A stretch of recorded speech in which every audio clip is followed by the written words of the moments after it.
Diabetes revival ഉണ്ട്, diabetes remission ഉണ്ട്, diabetes retreat ഉണ്ട്, ഡയബറ്റീസ് റിവേഴ്സൽ ഉണ്ട്.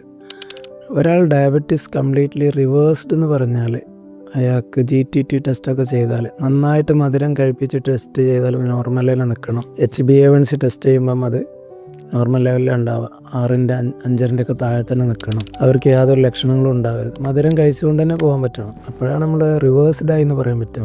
തൽക്കാലം എന്തെങ്കിലും എക്സസൈസൊക്കെ ചെയ്യിച്ച് ഭക്ഷണ ക്രമീകരണമൊക്കെ നടത്തി ടെസ്റ്റ് ചെയ്യുമ്പോൾ നോർമലായി ഇൻസുലിനും ഗ്ലിമിപ്രൈഡും മെറ്റ്ഫോമിനൊക്കെ നിർത്തിയിട്ടും മരുന്നൊന്നും ഇല്ലാതെ ആയിട്ടും ഞാൻ ചെക്ക് ചെയ്യുമ്പോൾ നോർമലാണ് എന്ന് പറഞ്ഞിട്ട് നമുക്കതിനെ റിവേഴ്സ്ഡ് എന്ന് പറയാൻ പറ്റില്ല. റിവേഴ്സ്ഡ് എന്ന് പറയുകയാണെങ്കിൽ കുറച്ച് കാലം അങ്ങനെ തന്നെ പോകണം. ഈവൻ റിവേഴ്സ്ഡ് ആയാൽ പോലും ആ പഴയ കയ്യിലിരിപ്പായിട്ട് മുന്നോട്ട് പോവുകയാണെങ്കിൽ വീണ്ടും ആദ്യം എന്തുകൊണ്ട് വന്നു ആ കാരണം കൊണ്ട് വീണ്ടും വരാം. ഒരു ചെറിയ ഒരു ശ്രദ്ധ നമുക്ക് എന്ത് വേണം? ശ്രദ്ധ മീൻസ് ഡയബറ്റീസിനെ മനസ്സിലാക്കുക എന്നുള്ളതാണ് ഏറ്റവും വലിയ ട്രീറ്റ്മെൻറ്റ്. ഡോക്ടർക്ക് മാത്രമേ അറിയുള്ളൂ ഡയബറ്റീസിനെ പറ്റി, രോഗികൾക്ക് അതിനെപ്പറ്റി അറിയാതിരിക്കുക. അതാണ് ഇന്നത്തെ ട്രീറ്റ്മെൻറ്റിൽ ഏറ്റവും വലിയ പോരായ്മയായിട്ട് എനിക്ക് തോന്നുന്നത്.